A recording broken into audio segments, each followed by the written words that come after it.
First of all, you don't know me. We're all about that high school drama girl, all about them high school queens. We'll take you for a ride in our comic girl, drama girl, cheering for the right team. Drama queens, smart girl, rough girl, fashion but you're tough girl. You could sit with us, girl. Drama queens, drama queens, drama queens, drama queens, drama queens. We're talking about the theme song of our show and wondering whether or not Gavin loves performing it out or if he's just like totally burnt out on it. I desperately need the YouTube audience, or I just need everyone to tune into YouTube so they can catch Joy doing her makeup while we're like, you are bringing multitasking to a whole new level. My nasty paint-covered nails. It's like, this is so gross. All week long, I've been like reaching for things, and my nails are covered in house paint from painting sets. So I'm like, I keep reaching for things, and people are like eating at restaurants, and people are just looking at me, staring at me. My dinner companion. Anyone who's gonna turn their nose up at you having paint on your nails, it's a second glance. I don't know. I think it's worth a second glance. They look pretty nasty. I don't know about that. Maybe it's just internal. Let's go back to the thing about, does a musician just get tired of singing the same song over and over? I mean, think if every day when you showed up to work as an actor, you had to perform the same scene. Yeah. Or the same monologue. Yeah. Greatest hits. Like Laurence Olivier always had to do Poor Horatio. like the greatest hits of every actor, if they did concerts, they would just have to run through their repertoire every time. I think it would be especially tough if you really only had one big hit, because I think it would be this thing where like you would come to resent it. I think if you had a catalog, it would be different. But I think if you had one thing, and as soon as you started playing anything else, everyone was like, play the other one. Yeah. Right. You'd probably wish you weren't there. Yeah, it's like if you're the Rolling Stones and every song's a hit, you're having a great time. Yeah. Yeah. But if everyone only knows one, I don't know. I mean, I really wonder how Gavin feels about it, because even what we were talking about, I think before we started recording, so for our friends at home, we were discussing like what our experience is when we're out in public and the song comes on. And essentially we all feel like we're getting punked. It's like, there's nothing like walking down an aisle in the grocery store and being like, wait a second. Oh God. Oh no. Oh no. Everyone's looking at me. There's nowhere to hide. There's no corners. And you're like, where do I go? This is so awkward. And it is real, because people kind of look and they're like, and you're like, I know, I don't know what to say. You're just like, I don't know what to do with my body right now. And I wonder what the experience is like for him. Do you think he loves 20 years of TV royalties, or do you think he's like, God damn it, they ruined my best song? I don't know.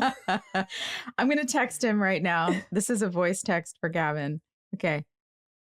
Hey, what's up? We're podcasting right now. And me, Sophia, and Rob all want to know if you love performing I Don't Want to Be, or if you are so tired of it after 20 years and you sort of resent it. This is our question. Okay, call me back. I hope you're great. Bye. This is peak podcasting. Incredible. Right, listening to Joyce and voice notes. Okay, just to fully pull back the curtain to the audience, what we were talking about right before we started recording, I opened this conversation with saying that I cannot stand our show's theme song. Now, let me say this. Please don't hear what I'm not saying. I love our show. And that is not me coming for Gavin. I have just heard it so many times, and I have had such a weird relationship with the show itself that the theme song, I think, kind of took the brunt of that. So it's a trigger. And unfortunately, it has been stuck in my head for like the last day and a half. So I found myself walking around this morning being like, I can't, if I never hear that song again, I will be so grateful. Because it's just been pinging around in your brain. Oh my gosh. And I don't even know all the words. I know like 2 lines, and then the rest I know just like bits and pieces, which makes it even worse. You have the guitar riff. Yes. And you're like, no. And I'm like, come on, anything but this. That is so funny. Do you know the happy birthday trick? What's that? No. There's something about I don't know if it's the melody or the notes or whatever, about happy birthday that supposedly, if you have a song stuck in your head and then you sing happy birthday to yourself, it'll be gone. But happy birthday doesn't stick. It's the backup song. That is Hotel California also works for that. Really? Yes. Oh, I feel like that would get stuck in my head. I loved the Eagles. Boy, me too. Really? No, it's like it's not catchy enough because all the notes are sort of a lot of the chords are more dissonant and more sharps and flats. And I mean, I'm not a composer. I don't know how to read music, but I know the tone. And it always works. I was like, for me. hold the phone. You do write music. No, I do. I just don't. I can't read music, so I don't know how to write chords or like speak the music language of chords. But I can tell you that it does work. Interesting. I was also, in a way, I deserve this because I have had Cher's "Do You Believe in Life After Love" stuck in my head for about a week and a half now, and I was complaining. We have a rule in our house where if Jenny or I have a song stuck in our head, we're not allowed to sing it or tell the other person about it because they are highly contagious. So you just have to suffer in silence. And so for the last week and a half, I've just been, "Do you believe?" in my head. And I'm just like, what did I do to deserve this? And then I got our theme song stuck in my head and I was like, I could dig a deeper hole. It turns out that was my rock bottom. Right. Well, welcome to the show, everybody. Now you're here to talk about it. And it's Valentine's Day, everyone. Oh. Yeah. All right. What do we have today? Season 8, episode 15. Valentine's Day is over, or as I like to call it, mid-season male wish fulfillment. Air date February 15th, 2011.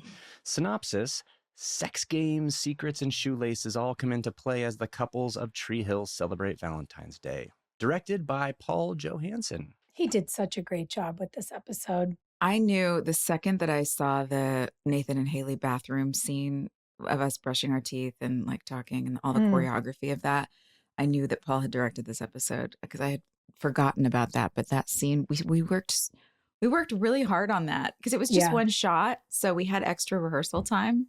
And he had a lot of fun with this episode. I think he really brought a lot of fun ideas. Yeah.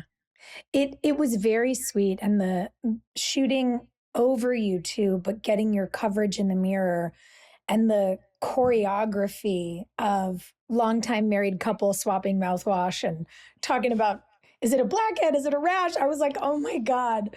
It just was so, I don't know. It was fun and really charming. And I felt like so much of the episode managed to be charming, which felt really nice given Rob's point about the amount of wish fulfillment, like when you have grown-ups writing sex game scripts, you're like, but it was charming. And I really cherish that, at least for myself and Austin, we had Paul directing this with us because he knew how to, instead of leaning in and making things gratuitous and kind of gross, we really ramped up on the wardrobe. The comedy. But then we went so comedic and it got to be so goofy and so physical. And I just remember how much fun we had with it. And yeah, it sort of felt like the best outcome. And I felt incredibly protected with those two. And it all really did, I mean, most of it anyway, really did make me laugh. I enjoyed watching this one. Yeah, that must. You for sure win MVP. And by MVP, I mean most valuable and most vulnerable player. Here's what I will say. As soon as the episode opened, I remembered this. I was just like, oh, buddy. Okay. Soph's earning her paycheck this week. But I will say, I also noticed that it was just you and Austin in the same location. And I went, okay, listen, the work is work this week. But she was done in like 2 days. Yeah. So you had a nice break. So at least I feel like you got a reward for going through this. Yeah, totally. I remember getting this when we get the script and you go, oh my God, am I about to win the schedule lottery? And then I remember when the Day Out of Days came out and I was like, I'm going home. And I got to go home for like a whole week. And it was so nice. That's so great. It was I actually so fun. wondered when you got the script, how did you handle that? Because obviously that would have been really kind of upsetting to read all that at first, I'm assuming. But then knowing Paul was directing, is it just like, did you have a panic, or were you just like, I'm just going to go talk to Paul and we'll figure this out. It's fine.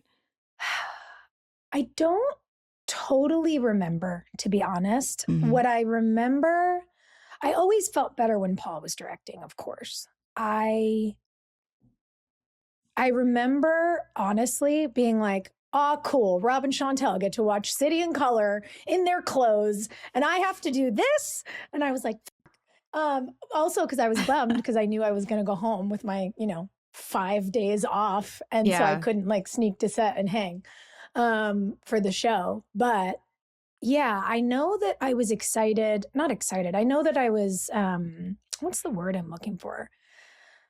Comforted, I guess, knowing Paul was going to be directing.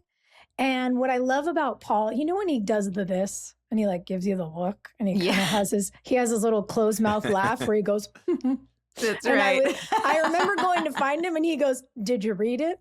And I was like, oh, and what I loved about it is I knew he already had thoughts. And we really talked about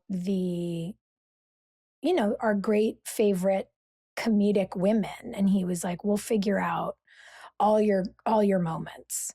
You'll have Sophia Loren moments, you'll have Lucille Ball moments. And I was like, that sounds amazing. Mm-hmm. And then the thing that I knew I needed to figure out was wardrobe, because everything was written like lingerie, lingerie, lingerie. And so Carol and I were like, okay, well, if we have to do, the French maid thing, we'll really make it feel beautiful and like Bridget Bardot and 60s, and we'll put you in tights. Mm-hmm. And then, for the pizza thing, it was like, okay, well, let's do this full bodysuit moment. So I didn't have to feel like I was supposed to be completely exposed. Yeah. It was a lot of underwear, but like. It felt more costumey than underwear.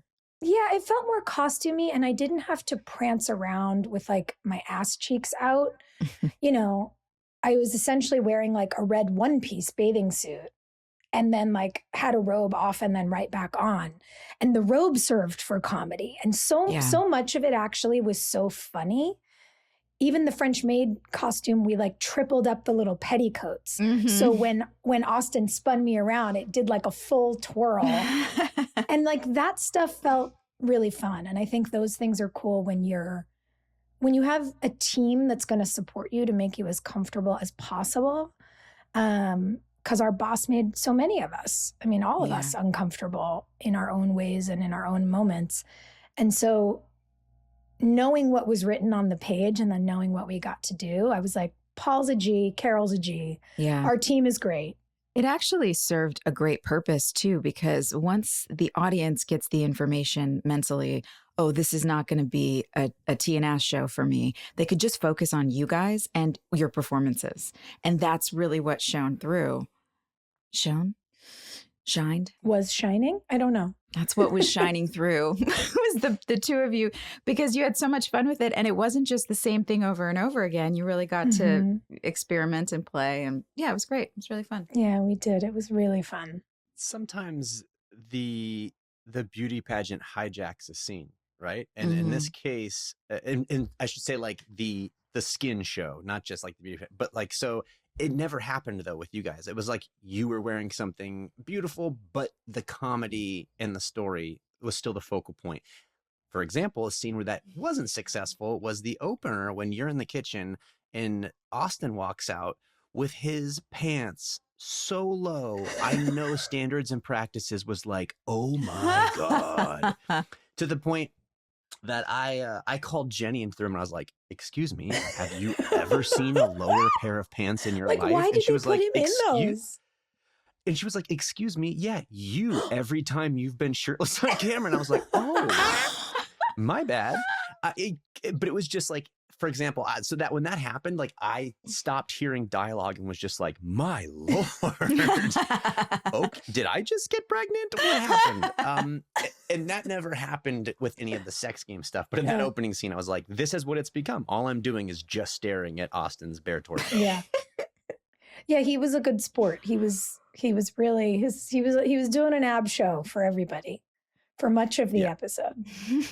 Also fair considering that every role playing, it was him and like him dressed basically every single time in normal clothes and you. So it was a good team play that he was like, I will gladly do this one wildly gratuitous, dangerously low pants scene in exchange for your 8 different fantasy dress ups. I remember I remembered a lot of them when it started. I was like, oh, right, I know what we're doing. This is the, Valentine's Day at home whole role play day. And then we got to the babysitter one and I was like, ew, ick, I hate this. I hate this. This is so icky, yuck. And then I literally wrote down, thank God we were the same age. Thank God we called it creepy. And then I go, oh, but then we switch it. And now I'm a creep. Okay. Yeah.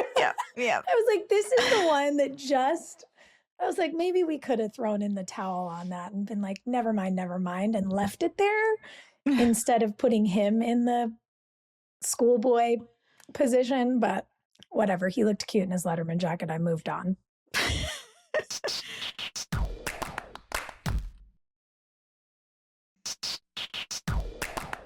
Does anyone actually eat those heart candies? No. I love them. What? I love the purple ones. I love the orange ones.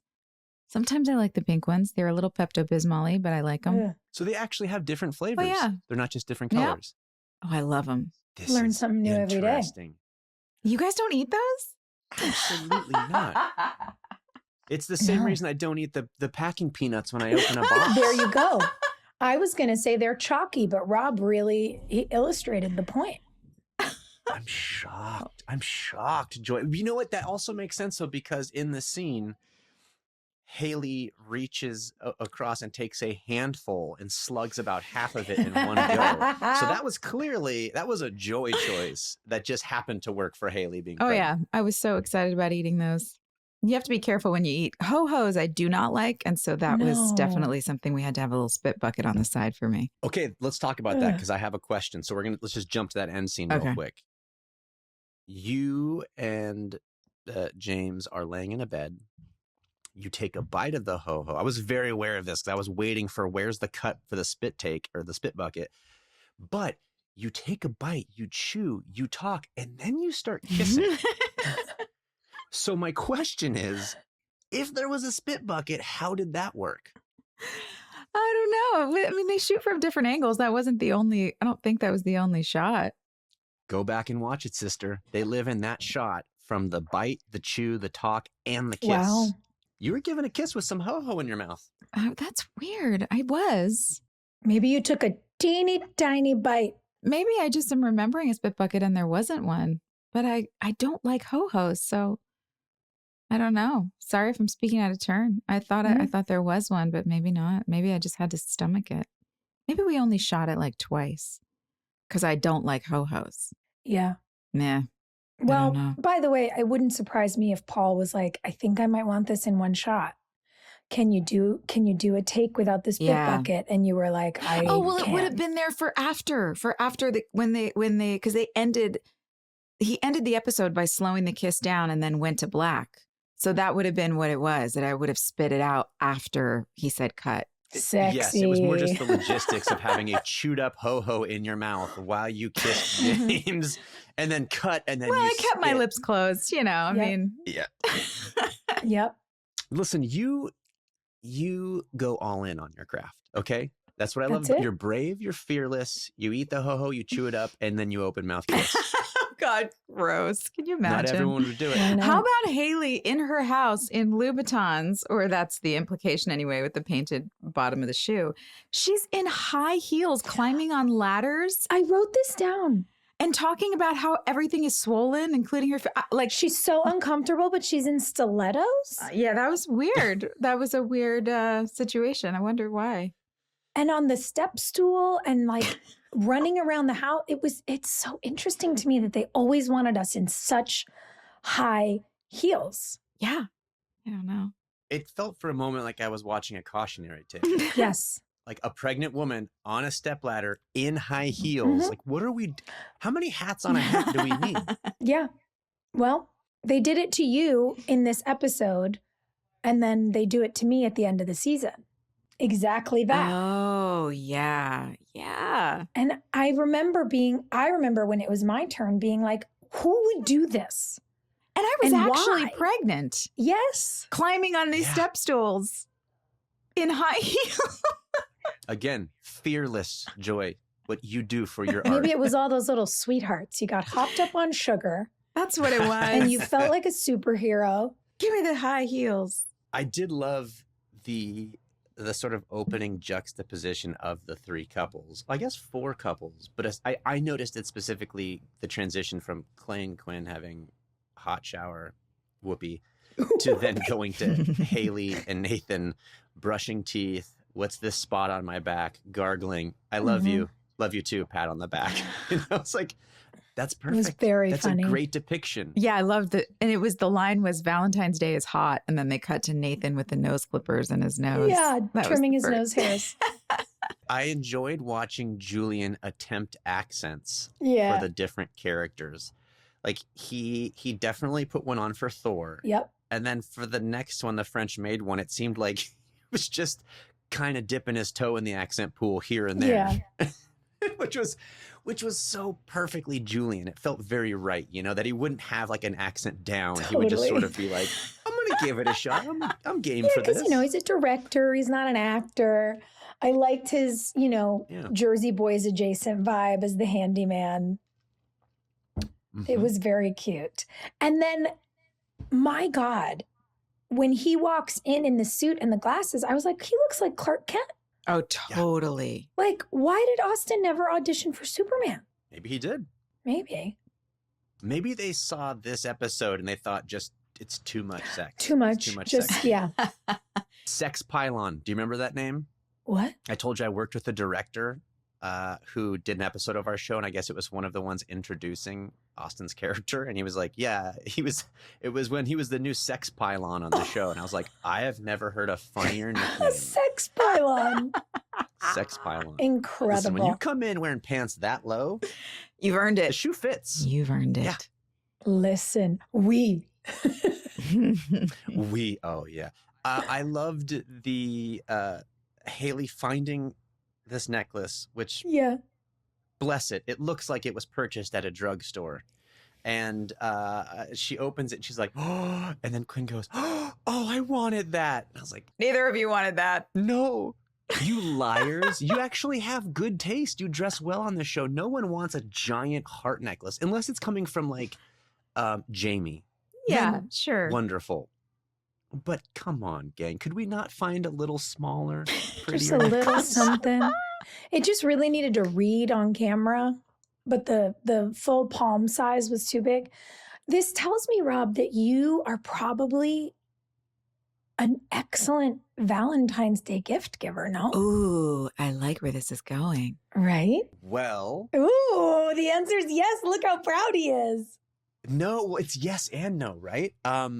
Not anymore, because I have always had, much like Clay, I have a beef with Valentine's Day. Interesting. Okay, why? Like because I don't need one holiday to be designated for like, this is when you should be romantic. Yes. Valentine's Day to me is as unromantic as when you're at a restaurant and the person walks by with a basket of roses and goes, would you like a rose for the lady?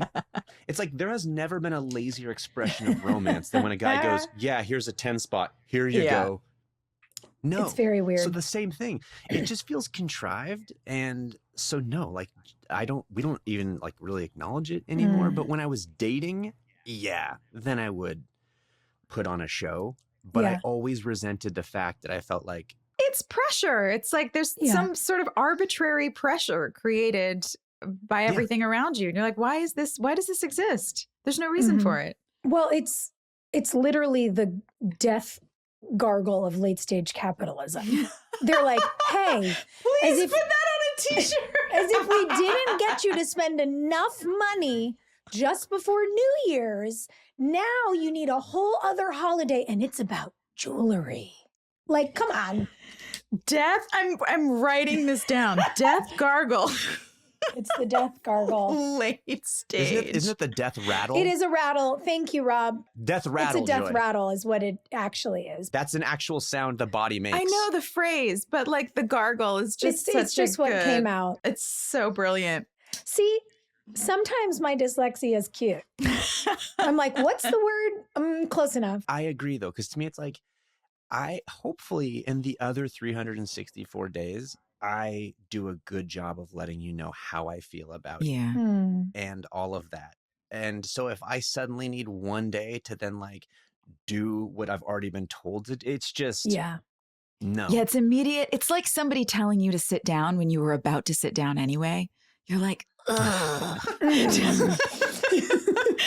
I'm not doing this for you. You know what I like? Here's my Valentine's highlight. It's actually Chuck's storyline. I mean, the sadness of, his mother dealing with addiction aside. I think Valentine's Day, the way I like to do it, and I agree with you, Rob, maybe it's like when you actually are happy or settled or whatever word you want to use, you're not in the weird courting phase. You're not trying to keep up with anything. Like Valentine's Day for me, I want a handmade card. Like I just want a letter. Yeah. That's how I want to acknowledge the day, is to acknowledge something real and like sweet and special. I think Valentine's Day is so cute for kids. How sweet to get Valentines from, your little nuggets, help them make cards and whatever. But it's like, the big show out there, it bugs me too, man. We're all clay, okay? We're all clay. This is one I think Clay got very right. Except that Clay covers Trick in apparently a full event like planning. Michael's exploded in Trick. Also, that time cut is the amount of work that Chase and Chuck apparently did in like 90 minutes. Yes. By the way, startling. The 2 days we shot all those Brooke and Julian scenes on stage, set deck was dressing Trick. The 2 days, the full days. 2 full days of load in and supposedly 90 minutes. We just decorated a venue for a school dance, an 8th grade school dance, and it required sheets of, tinsel that like hangs with all the ribbony strips. Yeah. And, other random sort of little decorations. But that stuff takes a really long time to hang. And we had a whole team, like a whole team of moms. This stuff does not just get put up by Chuck and Chase. Yeah, Chase and an 8-year-old did that in 90 minutes flat? Absolutely not. No. Also, it's so funny that you managed to get your person's favorite band to do a private show, and then you go, but you know what? It's not quite enough. What if I got $400 of shitty decorations from Michael's and hung it up everywhere? Yep. That'll do it. Does it. Yeah. Not just the candelabras, but make sure you have the spinning multi-cutout hearts hanging from the ceiling. Like the shot on that. I was like, why do we need this? He's up there singing. It's so beautiful. Leave it. Yeah. It's just missing one thing. Oh, you know what? Yeah, a creepy 9-year-old waiter. Yeah, that's really going to hammer it home. That she doesn't know. Has she ever met Chuck? No, she doesn't know Chuck. I don't think I know Chuck or I Clay don't knows think Chuck so for that either. matter. Doubt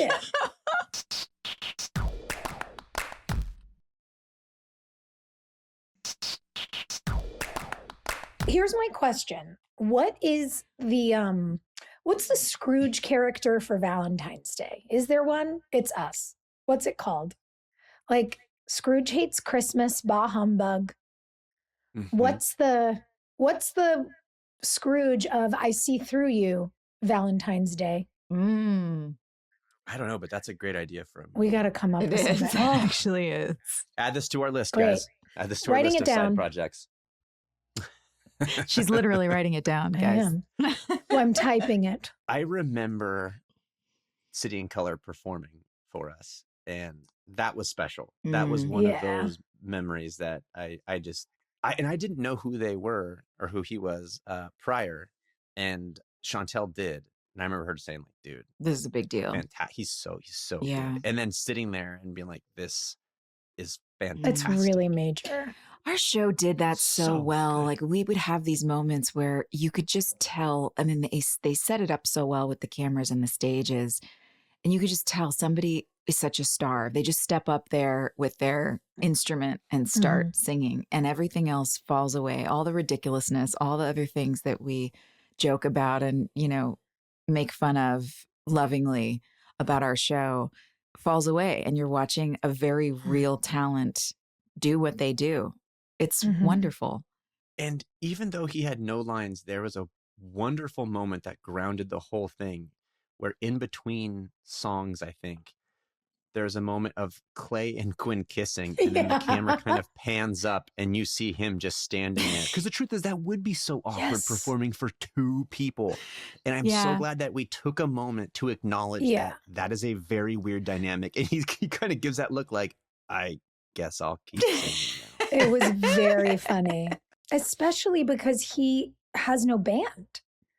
It's an acoustic performance. So it's like, he doesn't have anyone he can look at while you two are making out.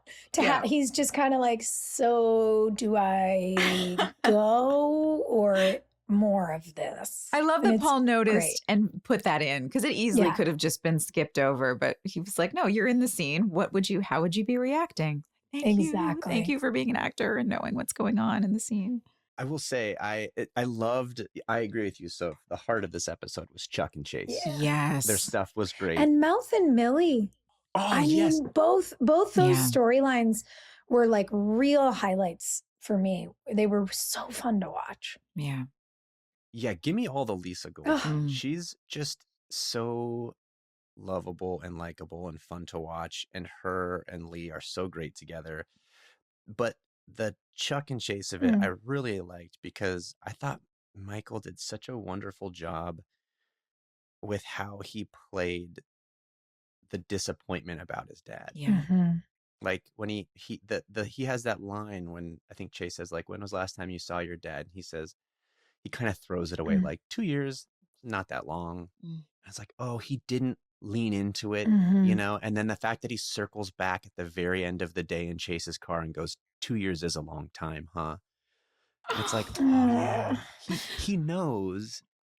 He's just trying to tell himself a different story about it, but their whole dynamic was so great. And then the reveal of, behind the scenes, Michael does love show tunes, and he does musical and theater. he writes songs. I mean, that song was a song that he was singing and showing off, like not showing off, but like he was always wandering around singing, and our creator and other writers on the show noticed, and he was like, oh yeah, I got a new song. And he started singing that one and was working on it. And they were like, let's put it in the show. Wait, that's an original? Yeah. Yeah, he wrote that. Oh, I already had in my notes. I love that Michael is part of the music of One Tree Hill, but now knowing, I assumed it was from a play of some sort. No. So knowing that it's his, though, makes it so much better. I will say, it did make, I had one strong feeling, which is this is a personal bugaboo of mine. I can't stand being sung to. Really? Like when someone sings and makes eye contact with me, I think it's because like in dating when I was younger, like a lot of girls would like try to like sing. And I just hated the position it put me in. Like I felt like I was a prisoner because now I have to be like, oh yeah, wow, so good, that I just came to resent it. So watching Chase sit there and not know how to react and respond was so funny and also so triggering for me. Because I'm like, that is my nightmare. Oh, just someone looking at me. His face was so brilliant, so sincere. Mm-hmm. Oh, I'm so glad they didn't do this Chase Chuck as a one-off. That they really kept this mentorship love story. I'm so here for it. Mm-hmm. I love their dynamic. But yes, Chuck on stage jumping around. And what is he? Oh, that's what he says. Chase goes, that punch in the stomach thing actually is kind of cool. Chuck's like, I like show tunes. Actually, that punch in the stomach thing is kind of cool. Why don't you make that your thing? Yeah. I just want to protect you, kid. One thing I was confused about, though, is that 2 episodes ago, Chase and Mia had sex in the wedding limo. 1 episode ago, Mia comes to the bar and she's like, hey, you seem off. Are we good? And he's like, yeah, we're good. I just have some stuff going on.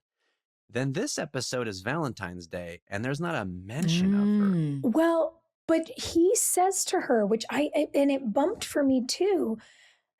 When she says, are we good? He said, yeah, you said the slutty wedding sex didn't mean anything. And I was like, huh.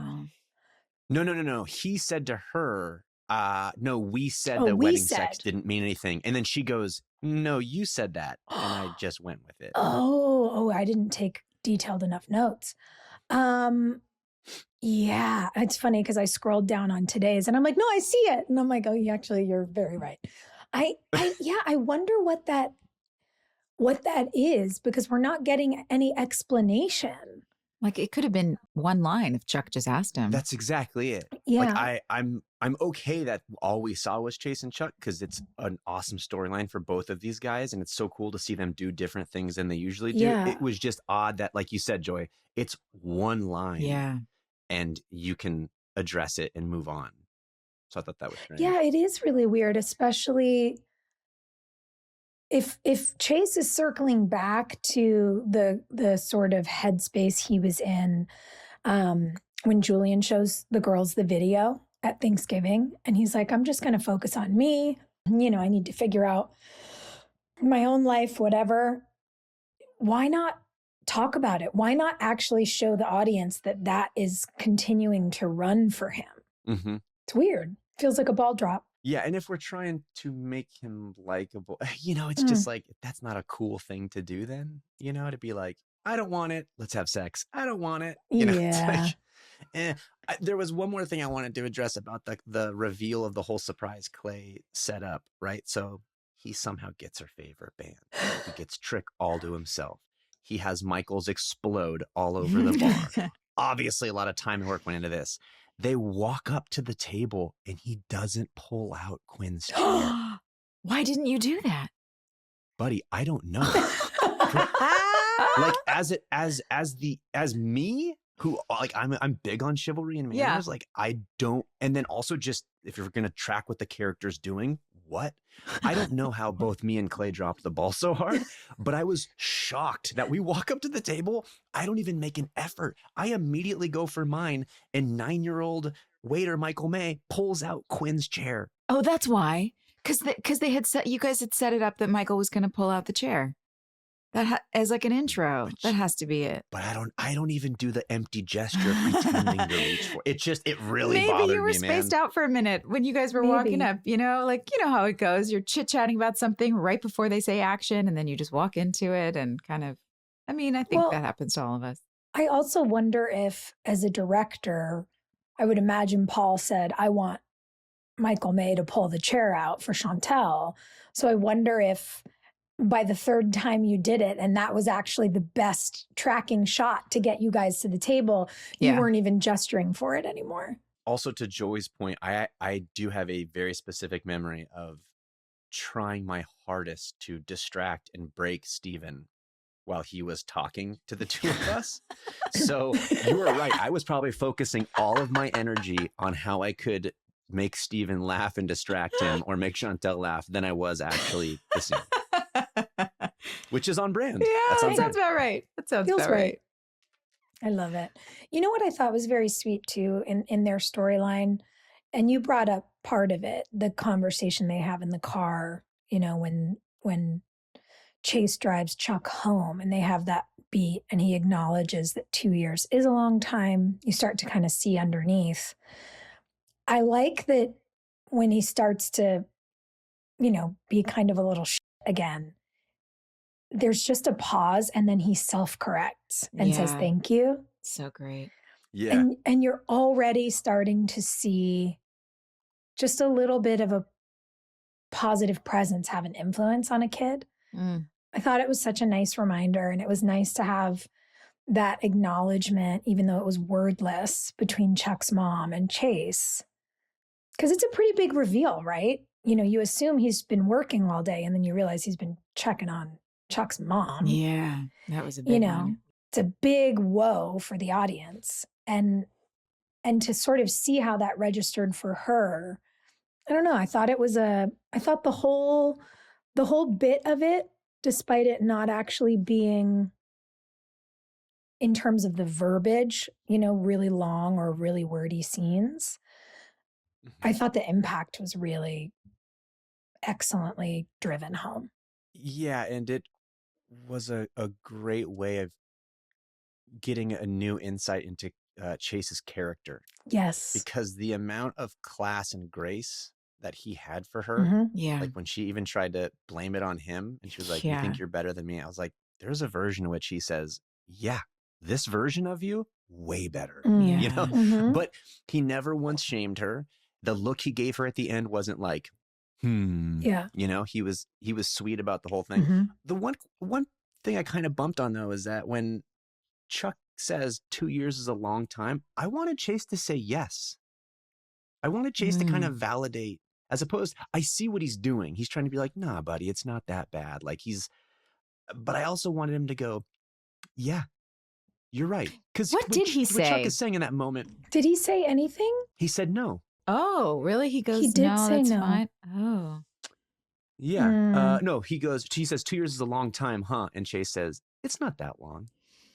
And I wish Chase had said, yeah, because Chuck knows in his heart it's a long time. So it's like, this is your chance to establish that with the kid, validate what he's saying. Yeah, man, it's a super long time. Yeah. That's wild. Whatever you're feeling is right. Yeah. He just doesn't have the maturity and experience to know how to handle that. Like, that's kind of what we do often in life. When somebody's struggling, you just want to make them feel better. Yeah. It's like, oh, no, it's okay. It's okay. And I think it takes a while life experience to learn that that's actually not comforting. It's actually better to just acknowledge the hard thing. Well, and by the way, we're able to see that now. But when you were saying that, Joy, I was like, oh my God, I always forget that at this point in the show, our characters are like 25. Yeah. Yeah. When you think about that, Chase is actually doing an extraordinarily great job. Totally. Yeah, it's not fair for 43-year-old parent me to be like, there was a better way to actually reaffirm. It's like, I wouldn't have known better. Yeah, so no, he did a fantastic job. What's so great about not remembering what happens in the show is that I was genuinely caught off guard with the station calling Mouth at the end of the episode. Me too. And then saying it's for Millie. And I was like, wait a second, does she become a news person? Yes. Isn't that crazy? Oh my gosh. I know. Oh man. Wow. It's such a nice cliffhanger too, because their whole storyline in the episode is so sweet and so thoughtful. Even the detail that when he gives her the gift, he says, well, I talked to Brooke and she says you like this. That Mouth went to figure out what she'd really want instead of, giving her some random something because it's Valentine's Day. I just think their relationship is so sweet. Him giving us a little peek behind the curtain about how they used to eat Chinese food together in New York. And, now they're eating that meal by candlelight and talking about how far they've come. And she says, it's nice to be here. And she means, so much more than just in Tree Hill. It's like in this place and time with him. And the whole buildup is just so sweet. Yeah. To have been through so much in their relationship, and she's been through so much in her personal life and growth. Oh. And then that moment at the end, it's such a good cliffhanger because you go, uh-oh. Like, are they still going to like to be here? Or is this going to cause a problem? Yeah. Because, Mouth, he's so supportive and kind and generous. Yeah. And, what else is he going to do but say, that's great, congratulations. But that's going to kill him inside. Maybe his dramatic weight gain that is coming up is from all the humble pie he's being forced to eat. Because this guy has taken one hit after another. He really has. Yeah. Like, when does Mouth get to win? Dang it. It's a lot. He deserves a W. Poor guy. Yeah. Well, it's not coming soon. Oh boy. I just looked up. I have to tell you guys what I wrote down. When you and James are going, Clay and Nathan are scouting Kellerman's kid. Oh yeah. That's so good. And he walks off the field saying, "My dad's a douche." I wrote down, because when you guys get to the dugout and he's drinking beer, he goes, "Are you going to sign me or lecture me?" And you say, "Depends on what you're looking for in an agent." And I go, "He called his dad a douche. He's a douche." It's like literally the notes I wrote down. Like I'm the 8-year-old being like, "This guy, rude. Don't be, who do you think you are?" It's a good little twist. Was that a real athlete, that guy, or is he an actor? No. So that is Eric McIntyre, and he is not a real baseball player. He had to learn kind of the mechanics of throwing for that. Really? So he's an actor. He's an actor. Yeah. No, yeah, he's much more of a D&D guy than he is No way. a baseball That's so guy in funny. real life. How Yes, fun. that's kind of how I know of him afterwards since then, as he's a big into the D&D scene. So yeah, baseball, no, not his strike zone. But he played it well. And listen, he played the hell out of that douchebag. I mean, because he was instantly punchable. Completely. Very. His walk even, I don't know if his walk was a choice, but he didn't even open his mouth. That walk alone, I was like, that guy needs to get punched. Yeah. He really, he had such an air of ego. Like the way he moved his shoulders, everything. He really physicalized that well. Yes. It's kind of cool to know that he's not actually that type of athlete at all. No, those were just good choices. And it was also such a heightened version of that type of person. Totally. The fact he has because I love thinking about like, how did he get there? So like he went and he got like a little igloo container and he filled it full of ice and some beers, like him walking to it was so funny, man. But I love that at the end of it, Clay is just like, he called us old. Well, that's the fun part of it. I think it's a good twist that it's Kellerman's kid. And also it's fun to have him essentially be a foil to you and Nathan as buddy cops. It's fun to see you two in that role, moving around together, and figuring it out. And yes, we get a little bit of perspective from this younger kid, and you guys sitting having a conversation and him having to essentially be like, "I used to be that guy." It's cool. The passage of time that it shows is a really interesting device. Yes. And it was a clever way to show Nathan's value. His value added as an agent was that he was able to go, I was like this. And it was great because as a viewer, I was like, this kid, he's a total, like, no way. And then it was, and that was sort of where Clay was leaning. And I liked that it was Nathan, the counterbalance to go, I don't know, bud. Yeah. I was like that. Hate to break it to you. He might be the next me. Yeah. Room to grow. Yeah. It's cool.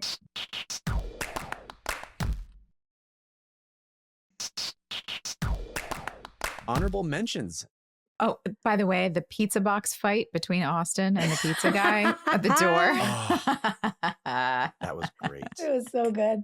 And when Austin goes to the door, the guy's like, "I don't mind." Right. I love that. So great. I love that. Honestly, he was a scene stealer. I'm gonna give him my honorable mention. Pizza man. Yeah. It's so good. Killed it. Michael Mays for me. Yeah, I'm Sweet gonna boy. give mine to Michael May. Yeah. He did great. That whole storyline was so fun to watch, and I love what it's setting up. I do remember a bit of where this one goes. Yeah. It goes there. So Bean Jeans is asking us, with so many of the characters not having siblings on the show, who do you wish had a sibling and got to be a part of the show?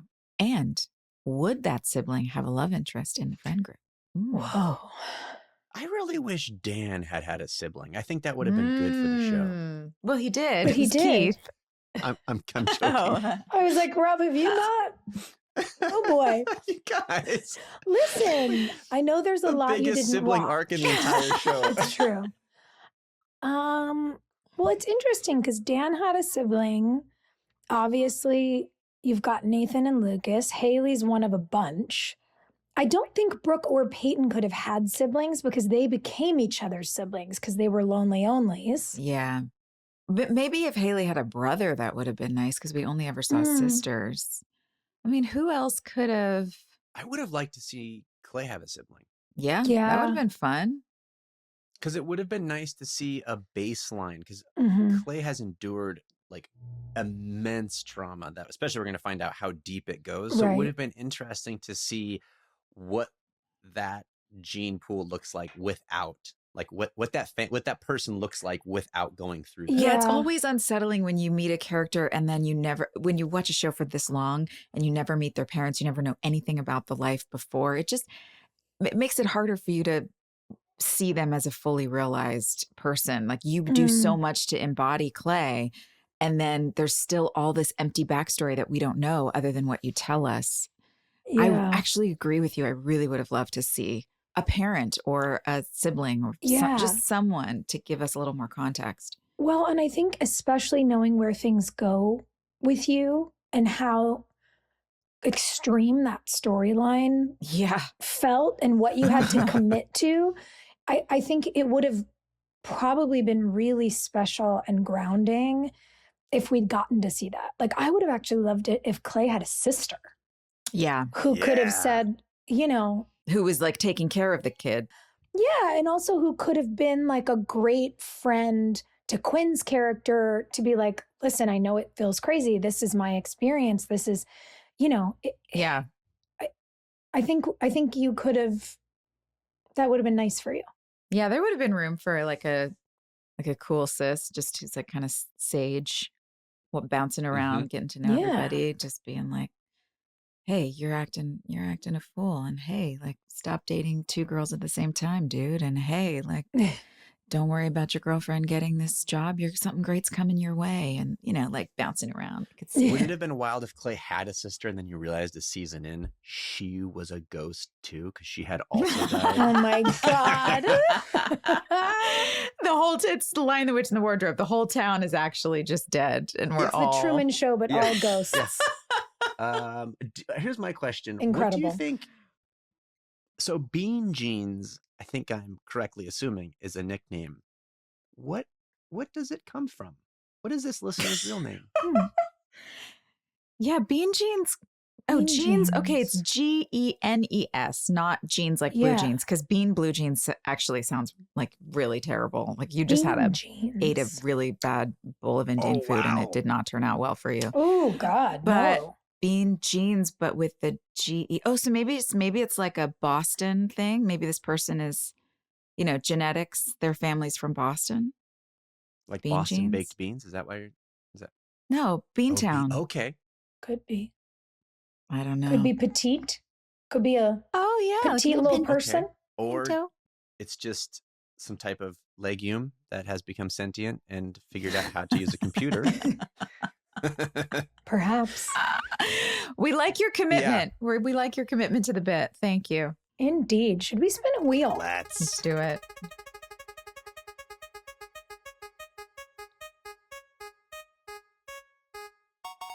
Oh, boy. Oh.